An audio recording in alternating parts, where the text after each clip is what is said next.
Hi, this is Nick Forster. Every week on the air, we recognize someone our listeners have told us about, folks who are stepping up in their own communities or beyond and making a positive impact. We do this not only to share these inspiring stories with listeners like you, but to remind us that so often, even in the face of big problems, little steps can lead to great results. It's the eChievement Award, and here's Helen to tell you about this week's winner. Melisa Kraai had a career working with people with developmental and intellectual disabilities for several years. During that time, she noticed the untapped potential of these people. The unemployment rate nationwide for this group is well over 70%. And while they're capable of working, job opportunities are rare.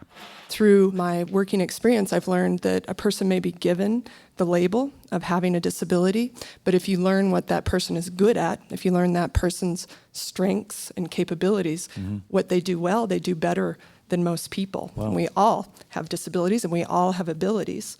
And it just doesn't serve any purpose to look at our weaknesses. Rather, it's good for a workplace and it's good for society to honor people's talents and gifts that they can bring to the table. In a highly competitive job market, those with disabilities are routinely passed over for employment.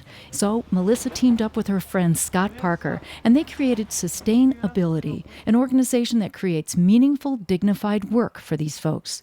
Melisa and Scott also wanted to do something good for the planet, so they decided to focus on providing jobs in recycling. It was really important to me that we were performing work that was a real contribution to society for two reasons.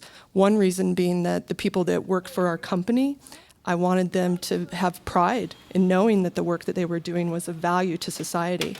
And two, that customers, through their interactions with our employees, would see that everybody has something to contribute and that they'd look beyond the label. Yeah.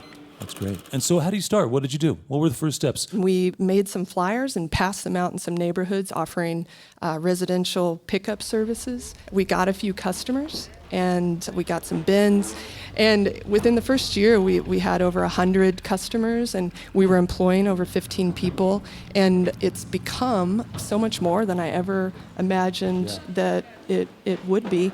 From that modest beginning of 15 employees that first year, Sustainability currently provides employment for over 120 people with disabilities. In addition, they've diverted an impressive amount of waste from the landfill. Last year alone, they kept over 2 million pounds of materials from being thrown away. Sustainability has grown in just a few short years to provide both residential and commercial recycling services. They have 2 drop-off centers, an upcycling program, and an e-waste facility. Good work all around.